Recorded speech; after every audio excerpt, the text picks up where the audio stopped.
సుమన్ టీవీలో మీ personal and business promotions కోసం కింది నెంబర్కి కాంటాక్ట్ చేయండి. ఉన్నత చదువుల కోసం అమెరికా వెళ్లిన తెలుగువారి మరణాలు తీవ్ర కలకలం సృష్టిస్తున్నాయి. చదువుల కోసం పుట్టిన ఊరును కన్నవారిని వదిలి వెళితే చివరకు అసువులు బాస్తున్నారు.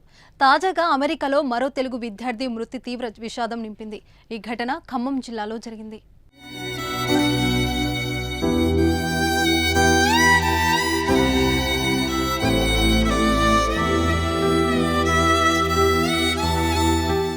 కల్లూరు మండలం చిన్న కోరుకొండి గ్రామానికి చెందిన విద్యార్థి శ్రీనాథరాజు కిరణ్ శనివారం అమెరికాలో ఈతకు వెళ్లి మృతి చెందాడు.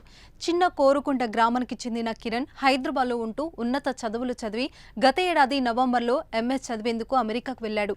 అమెరికాలో మిస్సోరీ స్టేట్లో ఉన్న శాండిల్ ఎస్టౌన్లో తాను ఉంటున్న ప్రదేశానికి సమీపంలో ఈత కొట్టేందుకు భారత కాలమాన ప్రకారం శనివారం ఉదయం 10 గంటల సమయంలో ముగ్గురు స్నేహితులతో కలిసి కొలునకు వెళ్లాడు.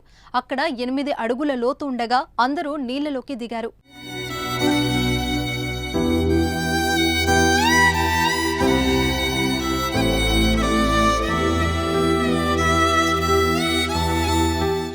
కిరణ్ కు ఈత రాకపోవడంతో ప్రమాదవశాత్తు నీట మునిగిపోయాడు. అక్కడున్న స్నేహితులు రక్షించేందుకు ప్రయత్నం చేయగా అప్పటికే కిరణ్ మృత్యువాత పడ్డాడు.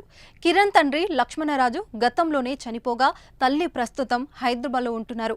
వీరు బాధ్యతలను కిరణ్ తాత ఏపీలోని రాజమహేంద్రవరంలో ఉంటున్న కృష్ణమూర్తిరాజు చూస్తున్నారు.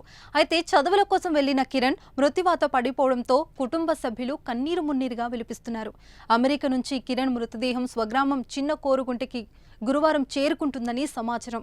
ఇదిలా ఉంటే కిరణ్ మృతదేహాన్ని స్వదేశానికి తీసుకువచ్చేందుకు ప్రయత్నాలు కొనసాగుతున్నాయి. పేద కుటుంబం కావడం, మృతదేహాన్ని ఇండియాకు రప్పించేందుకు కొంత ఆర్థిక భారంతో కూడుకున్న పని కావడంతో ఆర్థిక సహాయం కోసం ఎదురు చూస్తున్నారు. ఎవరైనా దాతలు సహాయం చేయాలనుకుంటే 9010730375 అనే నెంబర్కు ఫోన్పే లేదా గూగుల్ పే చేయగలరని కోరుతున్నాము.